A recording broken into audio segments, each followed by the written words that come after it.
Over the years, I have looked and seen how many people have been of the opinion that one of the greatest reasons why Africa is economically backward is Christianity. Well, they don't say Christianity, but they say religion. But in their description of religion, they are actually talking about Christianity because they talk about things like Africans pray a lot, speak in tongues, evangelism and all that. Well, that sounds pretty much like Christianity to me, even though Christianity is not a religion. It is a pulsating life of God at work in a human. But I'm going to forgive their ignorance and cast away semantics and then stick with the idea. I think that it takes only an intellectual midget or an intellectual dwarf to purport something so preposterous. I think it is an oversimplification of a very complex issue to think that if we were to write out Christianity, automatically Africa will become developed. I am not here to defend Christianity because that thing has a defense mechanism on its own and you can kill it. If we think that the only way for Africa to progress and advance and become economically powerful is to eradicate Christianity, then I say that Africa would never develop because you can never eradicate that. And the mere fact that you think that you can eradicate Christianity, it's already an utopian, authoritarian ideology. And I don't see how you're going to be a better leader by denying people their very basic freedom to decide who to worship and who not to worship. So how about you pick a battle you can win? Christianity has outlived kingdoms and rulers and dictators. And so it would outlive you.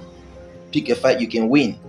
Let us place culpability where culpability ought to be placed. So walk with me as I take you to the locus inco with the hope to carry out an autopsy on the corpses of the African economy.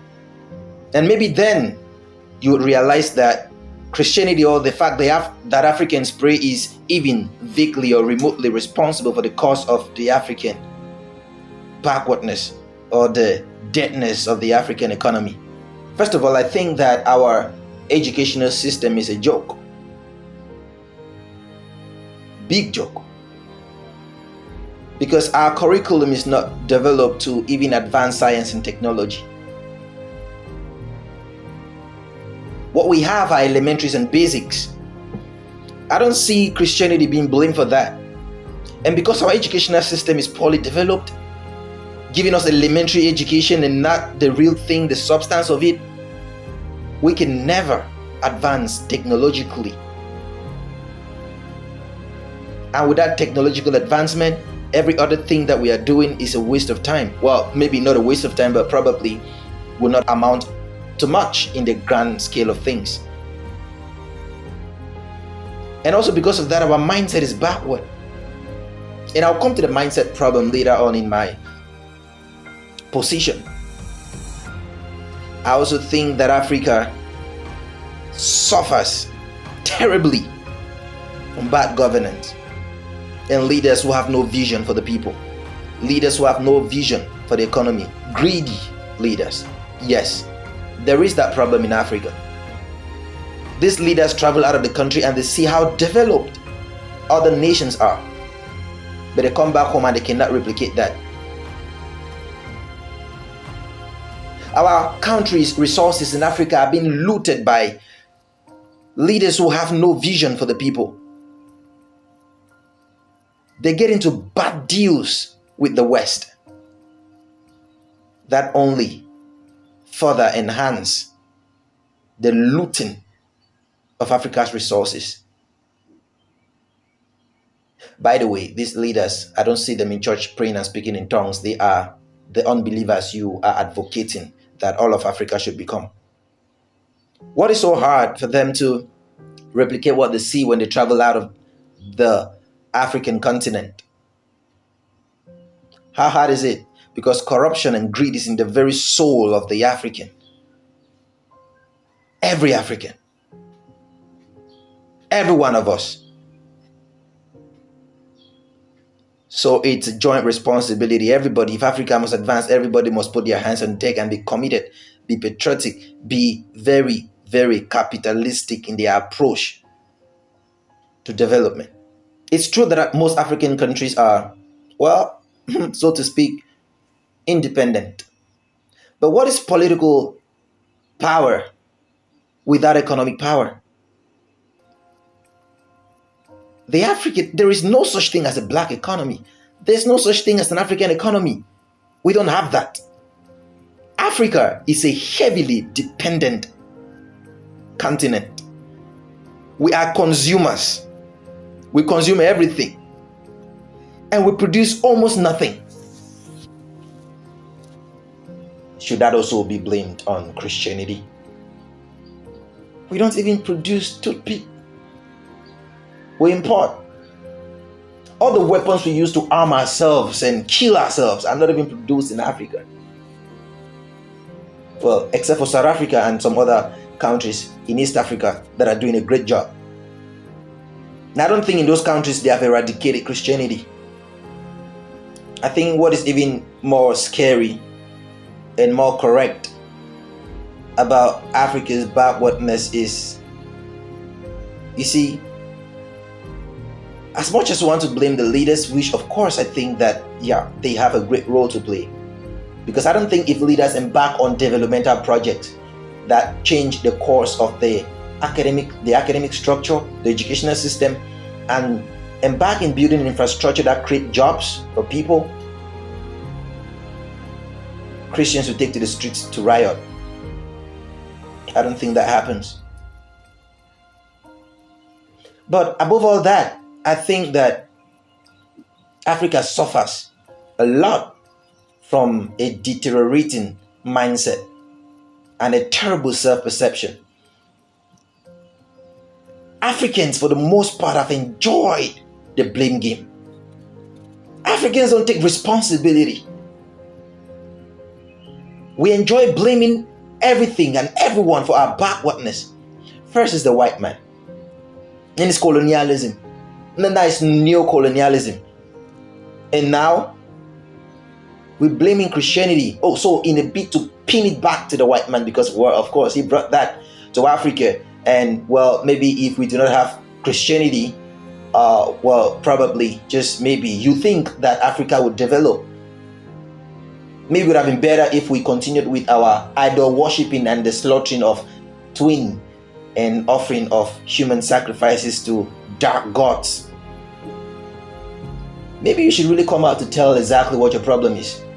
Maybe you're just so dark that the only way you think you can maybe advance your agenda is to write out the only thing that is keeping humanity together. If it were even vaguely possible that you could do that, trust me, you wouldn't want the outcome. So back to my problem, African and Africans. It's time to start learning to take responsibility. We've blamed everything and everyone else for too long.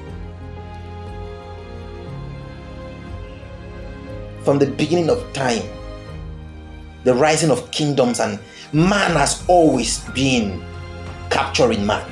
Man has always had another man as slave. Man is always colonizing man.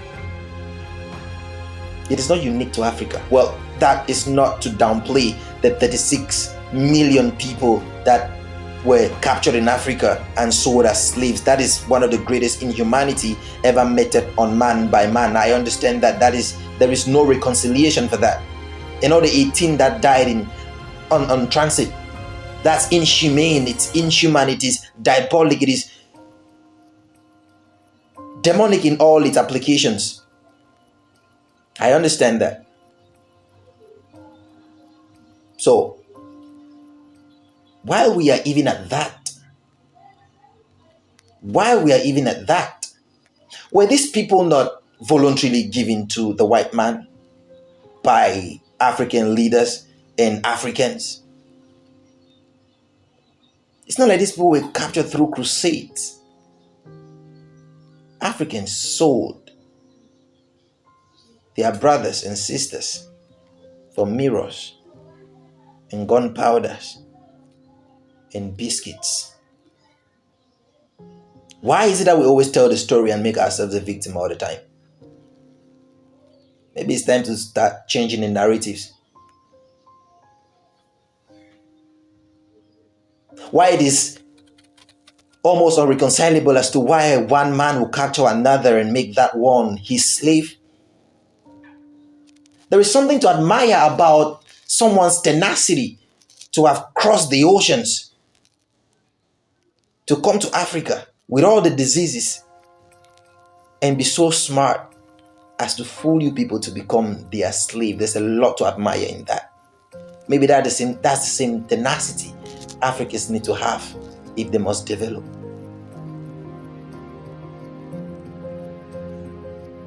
We had all the power and all the might to resist them, but we did not. We sold our brothers. And if you check across history as to why almost all the resistances in Africa failed, it's because Africans took sides with the white man most of the time. All the guerrilla warfare tactics that were taken to overcome the imperial government, these tactics, these military tactics were leaked to the white man by Africans. Africans sold Africans for slavery. Well, there's a part of that of course Africans were captured too. But is it true that Africa will become better if we just learn to take responsibility for our lives? I will be doomed if I were to think that the reason why I cannot be what I want to be is because another man is outwitting me or another man is smarter than me. I'll be doomed to think that I cannot be what I am supposed to be because of neo-colonialism or because another empire or another man is smarter than I am. I refuse to believe that. I refuse to believe that my success lies in the hands of anything or anyone outside me. I refuse to sell my power to another person. I refuse to sell my power. It will be an insult to my intelligentsia if I were to think that somebody else was smarter than me. And now, until they grant me freedom, I'll be a slave forever. Freedom is not granted, it's taken. Africa, it is time to start taking responsibility for our lives. It's time for us to start taking responsibility for building our nations. Let's stop entering bad deals with the West. It's time to stop blaming everything and everyone else for our problems except ourselves. We are responsible. We have what it takes to build a great nation.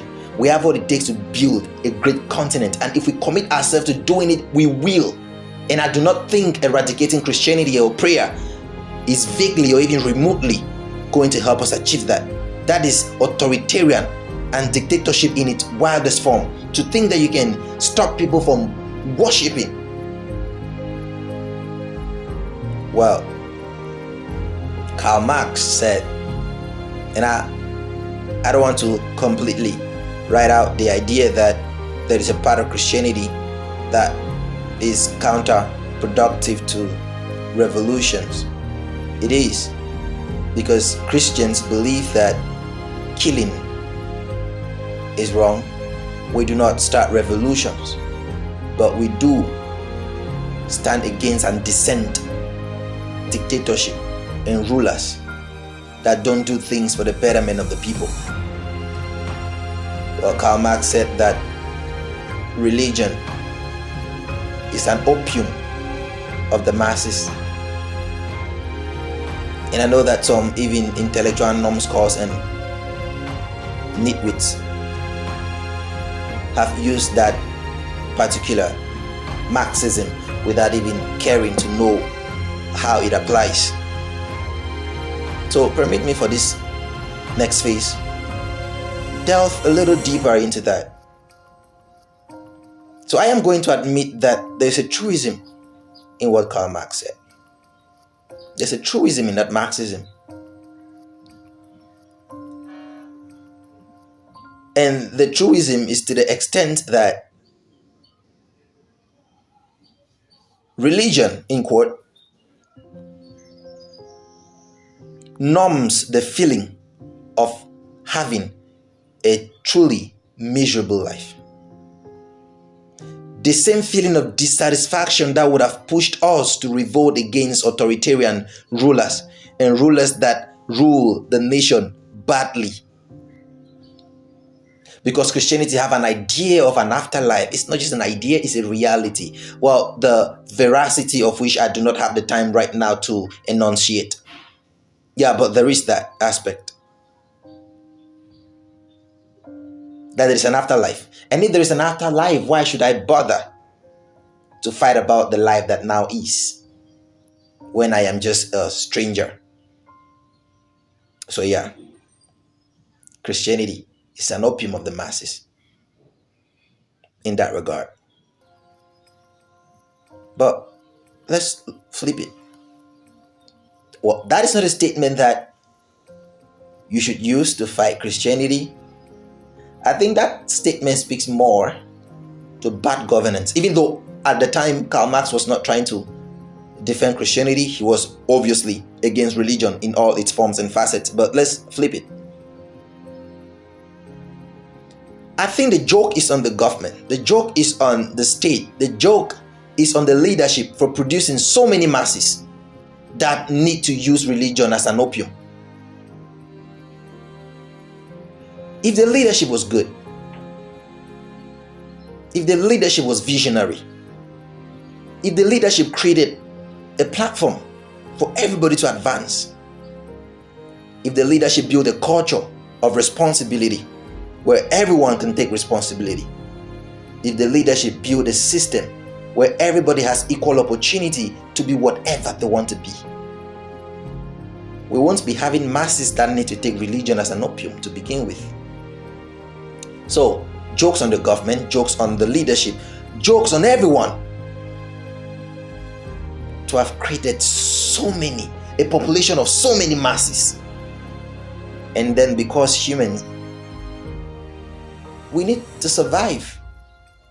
So if the state has failed them, if the nation has failed them, if the leadership has failed them, they need to turn to a God that cares. Or would you rather they died? Or probably take arms and hit the street and revolt against the same government that will slaughter them all.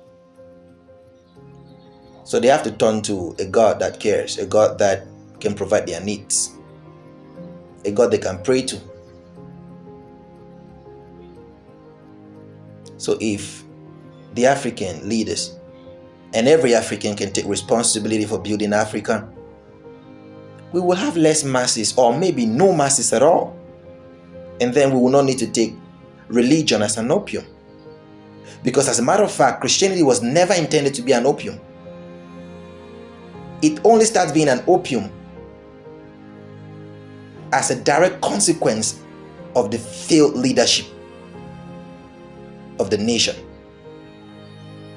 So, let's build our economies, let's build our nations, so that we will not consume Christianity as an opium. Let's take responsibility to build Africa. I'm a Christian, and I also believe in Africa's prosperity, but I do not think eradicating Christianity will help us do that. I would have been very happy if it were even true that half of Africa's population is made of Christians that pray and speak in tongues. I would have been so happy. But that's not the case. I say this because I'm in the field and I see just how many people are not Christians. Just because somebody's not a Muslim doesn't automatically mean they are Christians. The number is few. So what is happening to the other population of Africans that are not Christians that pray? Since Christianity seems to be the problem, I'll tell you what is happening with them. They're on drugs.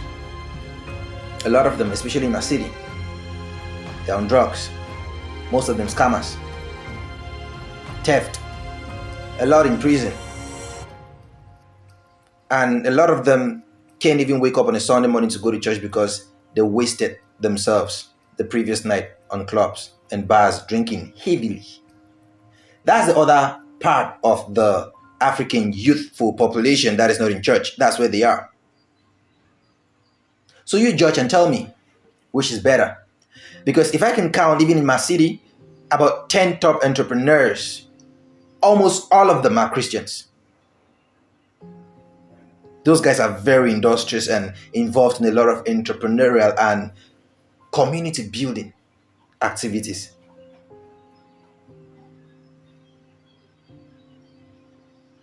So what's your argument? I think it is time for us to stop the blame game. It's time for us to place culpability where culpability is supposed to be placed. Stop blaming the West, stop blaming the white man, and start taking responsibility and committing ourselves to building our nations. Because, like I said, the leaders only are not to be blamed. We too have a part to play, because a leader is a reflection of his people. It takes a greedy, selfish, visionless population to vote a selfish, greedy, visionless leader. Yes, it does. So a leader is a reflection of the people. So it's time for all of us to start taking responsibility for the backwardness of Africa. It's time for Africans to have a mindset of advancement, not a mindset of blame. The blame game is not going to help anyone. The victim mentality is not going to help us. Let's stop thinking that somebody has to hand us something or give us something, or stop doing something or start doing something for Africa to advance. We have it within ourselves to advance. Whatever we need, we have. It's time to stop blaming people and take responsibility and start building this continent, because we can.